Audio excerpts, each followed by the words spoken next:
Hey guys, Woody here with Express Screen. I got some more frames here for you today. These are for the GoccoPro100. Before I get into this, I want to take you over to the GoccoPro100, show you some stuff on it real quick. So the 100 works kind of like an inkjet printer. Obviously, you're exposing on mesh, but it takes a roll of mesh that you can see right here, and it exposes it through the thermal print head through here and comes out the other side here, and then you attach it to your frame. So I just wanted to go over some spec details here.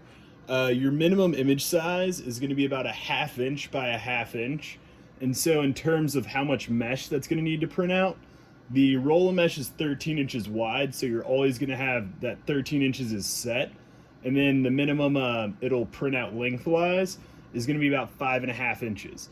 So the machine wants to do about 2.5 inches before it starts exposing the image, and then it's going to do another 2.5 inches after that, after it's done exposing the image. So that's where I'm getting that 5.5, 2.5 inches on either side, the 1/2 inch image, and you're good to go.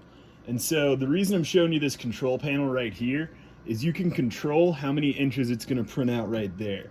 So this is 16 inches. We've got different frame selections right here. So that's going to change that length that it's going to print out and expose. And there you see minimum. And so you can also set those here. And so it makes it really easy to get that going. Now that we've gone over that, let's get started with the with our frames right here. And just an interesting little fact, that minimum image size, the amount of mesh there is only going to cost you about $1.50. So if you get a small enough frame, you're just doing tags, something like that, it's going to be really easy to have a very small frame cost there and get those done. So the first thing I want to show y'all is going to be our roller frames right here. These use these little gaskets to lock the mesh in place, and I'll show you exactly how that works right now. First thing I want to do, put some tape, essentially just to hold that mesh down and keep it from wiggling on me as I'm putting these in.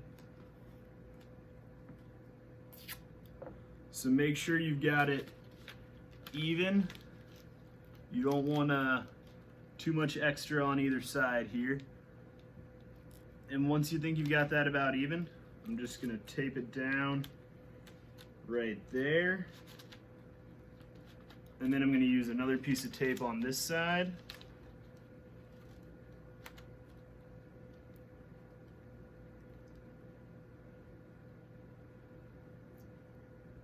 And the tape doesn't really matter. It's probably better if it's less sticky, because once you start putting these gaskets in, it's the tape's probably going to want to release, and that's totally fine. You don't need it to hold. See my tape right there, already releasing.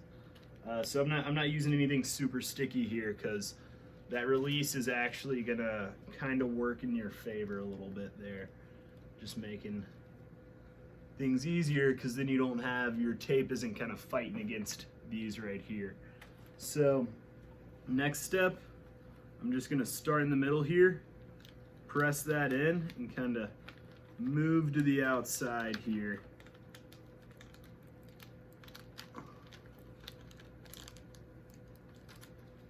So now I've got that inserted, and this right now, I'm just putting that in there just to kind of hold my mesh in place. I'm not really trying to get any tension or lock it in super tight right now. This is purely just trying to get it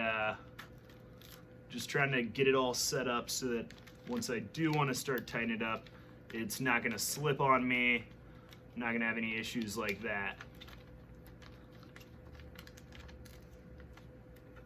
Just start off on your sides now once you got the far ends done, and always start in your center and work your way to the outside. And now these bars, they're just kind of sitting at the top here. Once I get these kind of at least locked into there, like I'm doing right now, once I feel like those are solidly in there, I'm going to use this roller tool and get them deeper in there so that they're really sticking.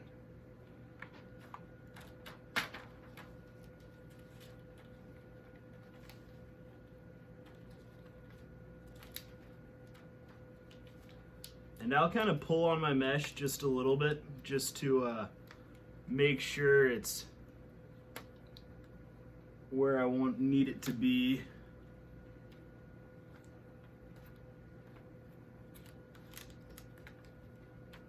So now that I've got those kind of locked in, I'm gonna move on to my roller tool here and just roll these deep in there. You want to get them as far down as you can, because the first one, just kind of locks the mesh in place. The second one that I'm going to put in there is going to give you a good bit more tension.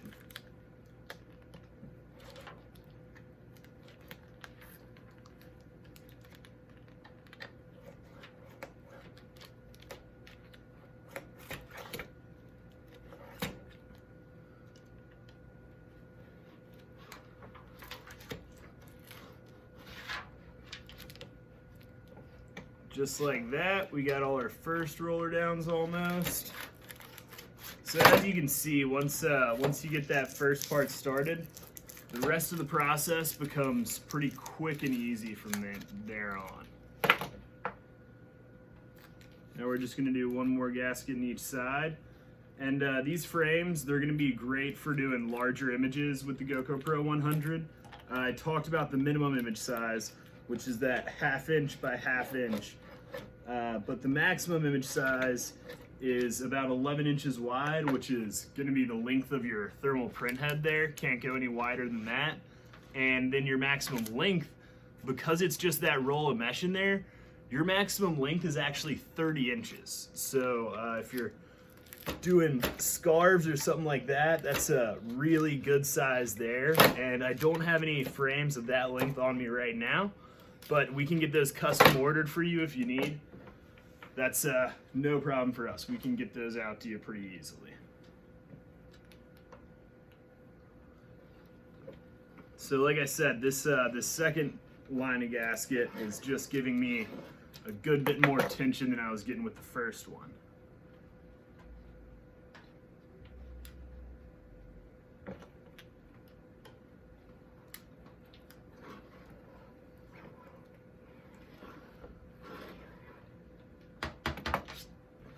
Just like that, this frame's ready to go. If I were obviously coming out of the GoccoPro100, this would already have an image exposed on it to be ready to go. One thing I didn't mention, shiny side of the mesh sticking upward. So our mesh, it's got that thermal sensitive coating that's really smooth, and then the other side's gonna feel just like mesh. I think you can kind of hear the difference there a little bit when I rub it. And so that makes that pretty easy. I guess next up, we'll talking about those that smallest image size a little bit. We got these cardboard my screen frames. These are gonna work for the GoccoPro100 as well. As you can see right here, we got a smaller frame that's gonna work great for that smaller image size on the 100 that I was talking about earlier. So the way you stretch this mesh, shiny side to the sticky, pull at the edges here, stick it down, and I've got some double stick tape on all 4 sides of this so that it'll stick down well. Tape it down, tape down there, last side, and you're good to go. So this is obviously not as much tension as the other frames we're gonna be going over, but if you've just got a couple shirts you need to print, this is gonna work fine. Or I mean a couple tags, something along those lines, something smaller. This frame's gonna work great for that. It comes in sets of 5 with this. They're nested frames, and so this is a great option for just quick little short run jobs. It's probably the easiest way just to print a few screens real quick. Next up, we're going to be doing our high tension frames. These are our bread and butter. We love these things. Like I'm sure you've seen these in my other videos if you've been watching. If not, I'll go over it again real quick. So I got my mesh on top. There are these little bars inside that stretch to the outside when you screw them in with this. And stretching those coming to the outside is going to give you that tension you're looking for. I just got to lock my mesh in with these little D-bars here. Got my first side in.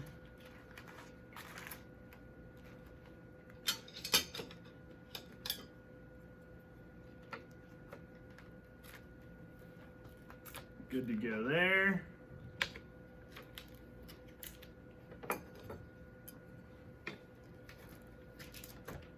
Boom, ready to go.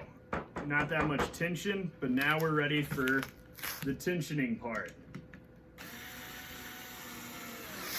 Just screw these in. And let me see if I can, I'm not really seeing any wrinkles on this screen right now, but if you'll notice, the bar will start pulling away from that, from the inside of the frame, and you'll see it moving to the outside.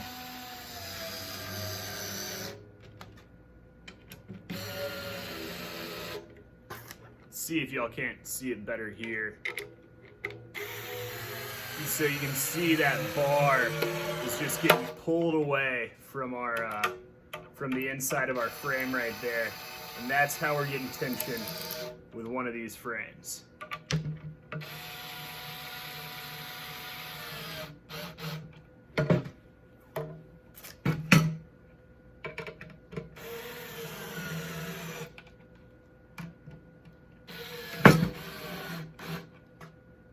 And I always start on the inside and go to the outside if there are 3 screws on here. And so that makes it pretty easy getting that extra tension. Right there, got a real tight screen ready to go, ready for printing. And now, last but not least, these are, oh, and also, just to show y'all, a longer one of those screw frames. This would be great for a rapid tag if you're doing a lot of tags. It's going to make that really simple. This is also just great if you've got a really long image that's skinny. The GoccoPro100 is going to be great for stuff like that. So just a couple of our screw frames there, and like I said, we can also get those custom ordered for you if you want that really, really long size. And now the last frame we're going to go over, one of our most popular frames with the GoccoPro100 are clamp frames. This is a system of 3 frames. This one's going to be giving you your tension with that teeth there, kind of. It pulls at that mesh at the corners there, and that's what helps you with your tension. So, first things first, we're going to get our mesh down on top of here. And I like to kind of stretch it a little bit myself, same way I do with those cardboard frames that we got. Just pull on all 4 sides at the corners.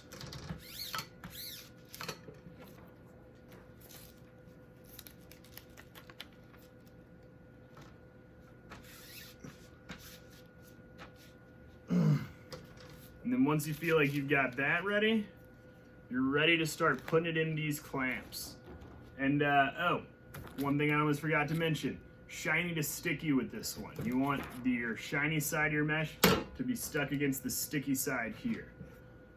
Then use your clamp frame there, butt it up against this one of these flat pieces, and you'll notice this is pretty much the same system that we have with our MyScreen frames. It's just the MyScreen frames are a slightly different size, and the MyScreen frames work with the initial MyScreen frame that you put through the machine. So next thing I'm going to do is just clamp it down. One there. I've got this clamp on the wrong way by accident. So the one important thing you're going to want to remember, these the parts that come out on the frame, you want those facing away from the shiny side. That shiny side is what's going to be coming down onto your press. And so you don't want those little ridges there screwing you up going in there. And so then once you have those 3 on there, it's pretty tight there. It's going to be even tighter when you get on the press, and your press head acts as a fourth clamp on the bottom there, and that's going to give you some extra tension as well. So those are just some options for the GoccoPro100 frames. Like I was saying, we can order you custom frames if you need those for the screw frames. I'm pretty sure we can get custom sizes for those screen door frames as well. So definitely give us a call if you're interested in one of these. They're some great framing systems, and they all work really well with the 100. And as you saw there, it's easy enough to preset those frame settings for different frame sizes you're working with. So hope you all enjoyed this video. Definitely join us tomorrow. We'll be finishing up our framing videos with the QS200. So hope you all join us for that. You all have a good one.